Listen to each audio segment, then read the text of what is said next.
Alam mo na ba ang balita? Matapos kamunin ng baha ang malaking bahagi ng Cebu dahil sa hagpit ni Bagyong Tino, sumabog sa social media ang galit at panawagan ng ilang mga sikat na artista. Una na rito, si Ellen Adarna. May pasaring sa mga kaibigan at kamag-anak na konektado sa mga kurakot. Nagliyab ang social media matapos mag-post si Ellen Adarna ng matapang na pahayag laban sa mga corrupt politicians at sa mga taong patuloy na kumakampi sa kanila.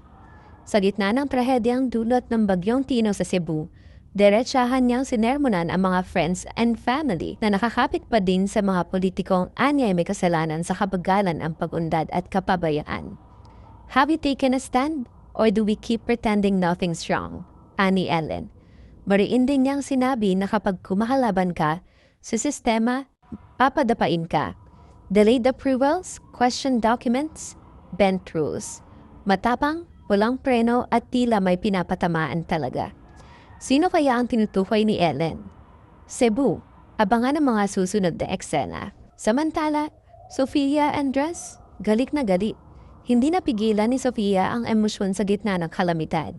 Sa kanyang mga post, naglabas siya ng sama ng loob at pagkadismaya sa umunay katiwalian sa mga flood control projects na dapat sanay nadikta sa libu-libong buhay sa Cebu. The people have done their part, but the flood control projects are clearly corrupted, sigaw niya. Dagdag pa ni Sofia, ang tunay na unos ay hindi lang ulan, kundi kasakiman. Marami ang pumuri sa kanyang tapang, ngunit may ilan ding nagtanong, hanggang social media rant lang ba o may gagawin pa si Sofia beyond the screen? Isa pang nagbabagong balita, Monterraces de Cebu ni Slater Young, iimbestigahan.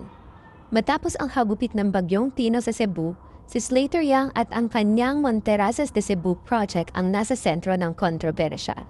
Maraming Cebuanos ang nagsabing ang high-end development na ito ang dahilan ng pagguho ng lupa at matinding pagbaha sa lungsod. Dahil dito, agad na kumilos ang DANR at bumuo ng multi-agency investigation team para alamin kung may nilabag ang proyekto. Ayon sa ahensya, paparusahan ang sinumang lalabag sa environmental rules. Depensa naman ni Slater, is just a small portion of the mountain, not the whole thing. Pero ayon sa mga netizens, small or not, Cebu drowned.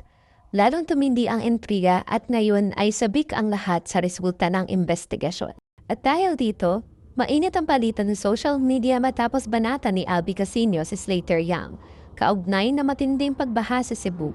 Sa kanyang social media, diretsahang hinamon ni Albi si Slater na magpaliwanag hinggil sa kontrobersyal nitong proyekto, ang Monterraces de Cebu, na sinisisi ng ilan sa pinsala ng Bagyong Tino.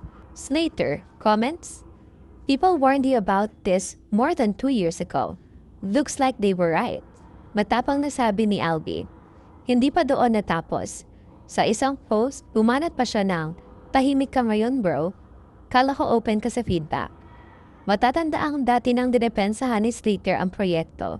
Sinabing, maliit lang na bahagi ng bundok ito at walang forest area sa site.